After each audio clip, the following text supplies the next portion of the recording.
Hello everybody, and welcome to the first ever episode of Tony's Tunes. I know, tunes like the radio, you're thinking, huh? But no, tunes is in cartoons. Not cartoons.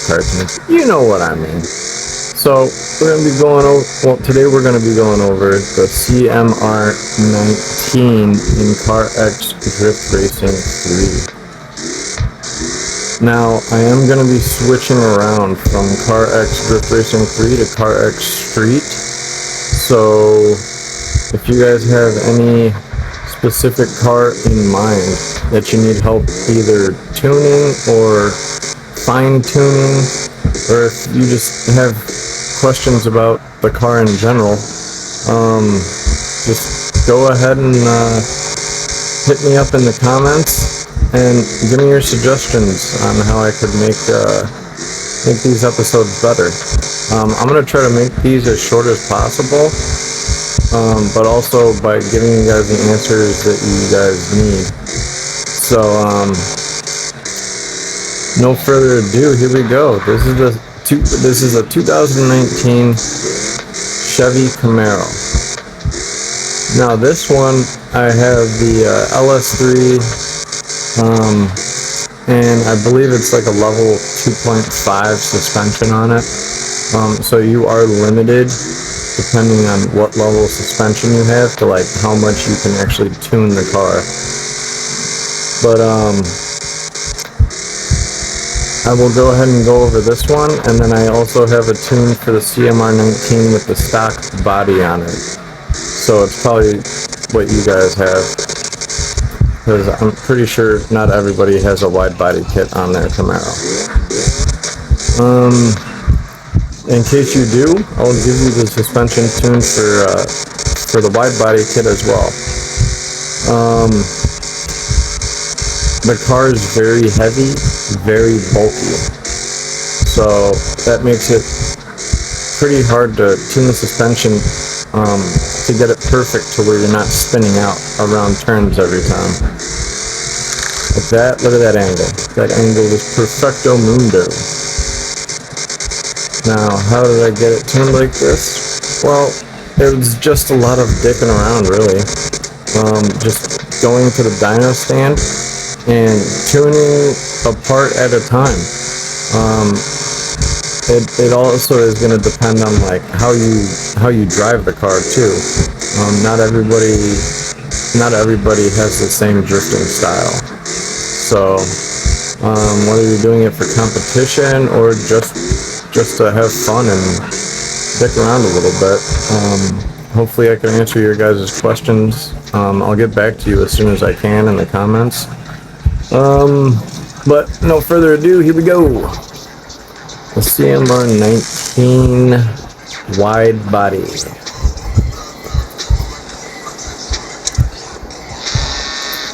Now, the spring height, I like to keep it equal height, like front and rear. It makes the car more stable. Well, as far as I can tell with this car. I have it at 3.8 front and rear. Spring stiffness 1513.6 front and rear. Bump 11,063 front and rear.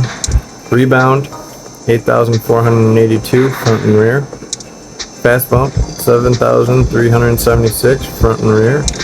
Fast rebound 8,851 front and rear. The camber, I showed you guys in the C6 tuning video on how to find out the perfect camber for your car. This car, I have -5 degrees in the front, -2 in the rear.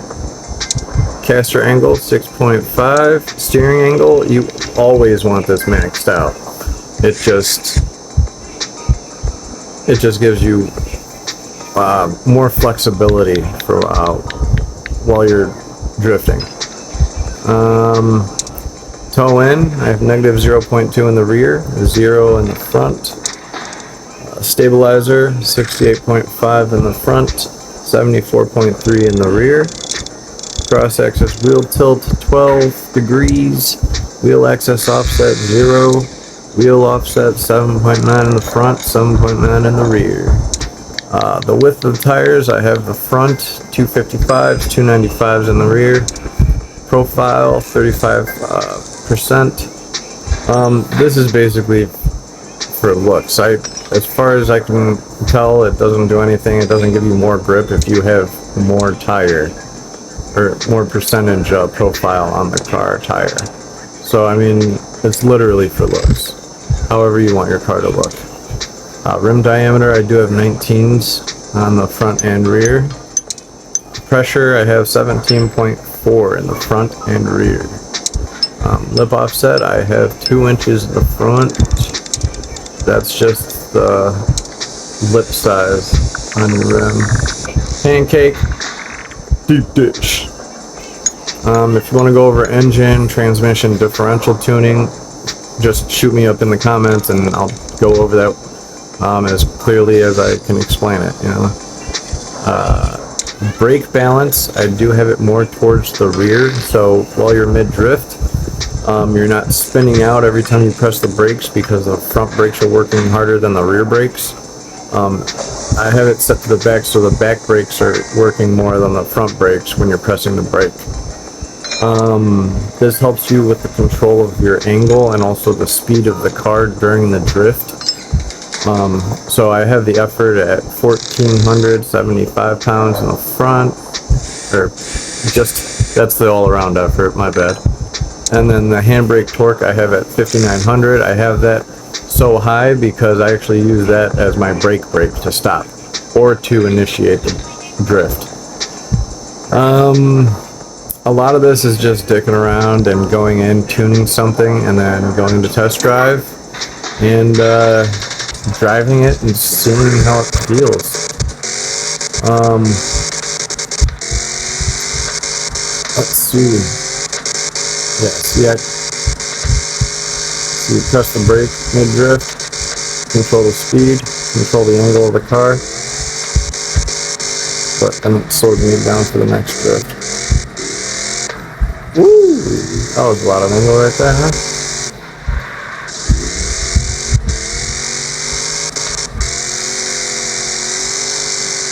Now I do have the stock LS3 in here, so there's not that much power.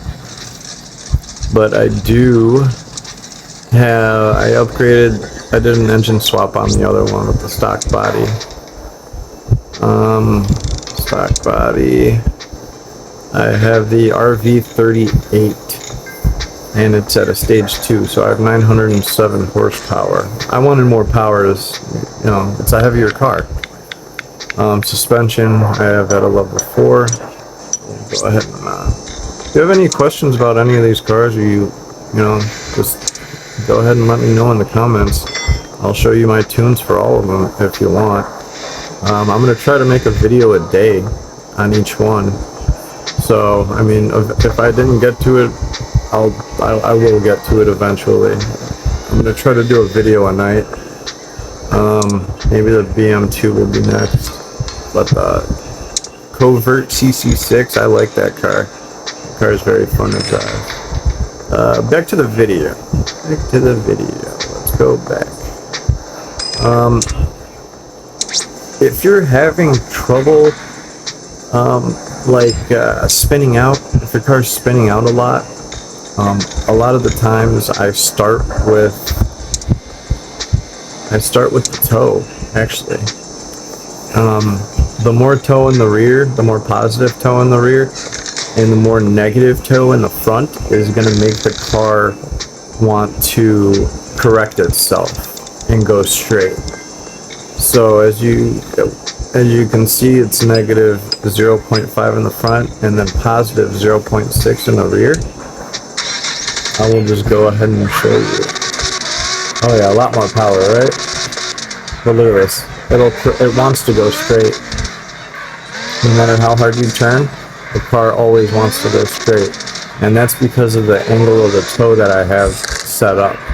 The more of the angle of the toe, the more the car is going to want to correct itself and go straight. Now, see, it is really hard for me to it's really hard for me to spin out because it's so high. The numbers are so high. I can't even spin out. And then the less numbers are for, you know, more of the professionals who don't really need it and, you know, more control of their car when they're mid-drift. Not saying everybody's amateur or anything. I'm still an amateur. I consider myself an amateur. But I think of it as it's help. It helps keep your car wanting to go straight, and it's less chances of you spinning out.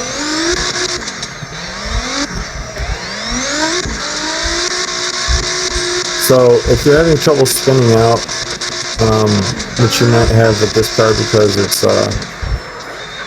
it's a heavier car in the rear, but that's the first thing that I go to is the toe, and I adjust it there. If you're still having troubles, just hit me up in the comments and I'll do a full, like, fine-tuned detail for you. But for right now, I'll just give you the stats of something of the base of the numbers that you can work with, and they might work for you and they might not work for you. Just give them a shot and let me know if you have any other questions or what you want in the next video. What other car you want me to do in the next video, and I will, like I said, I'm going to try to do a video a night, so that's a lot of cars. Spring height, 4.5 in the front, 4.5 in the rear. Stiffness, 1467.9 in the front, 1205, a little bit softer in the rear. Bump, we have 8,482 in the front, 2,803 in the rear, 4,794 in the front, 12,539 in the rear. Fast bump, 3,319 in the front, 2,581 in the rear. Fast rebound, 4,573 in the front, 3,835 in the rear. Now, if you want to know what all of these settings do, they do have right next to camber, you see that little information button? You can actually press that and it will give you the detail of what tuning that part does for your car. Camber. Negative camber increases the contact patch during a drift. Increasing negative camber enhances tire grip in big angles and reduces it in small angles. Now, a lot of these on the information, it will say it's good for your car, but too much will ruin it, and too little, it won't be too much. They're all going to say that. So basically, they're telling you to just go ahead and go into the dyno stand and tune it and then test drive it. That's how you're going to figure it out, and that's how I figured out the tuning settings for this car. Is just trial and error until it works. Now, camber, negative 6.5 in the front, negative 0.5 in the rear. Caster angle, I have at 9. Steering angle, I always have maxed out, 65 degrees, always. Toe in, I have negative 0.5 in the front, and then positive 0.6 in the rear. Like I said, this is the first setting that I go to if the car spins out a lot. And this will have a lot of effect of how, well, it also depends on how you drift and how you drive your car. But this is going to be the main setting that's going to help you out with the spinning out of your car.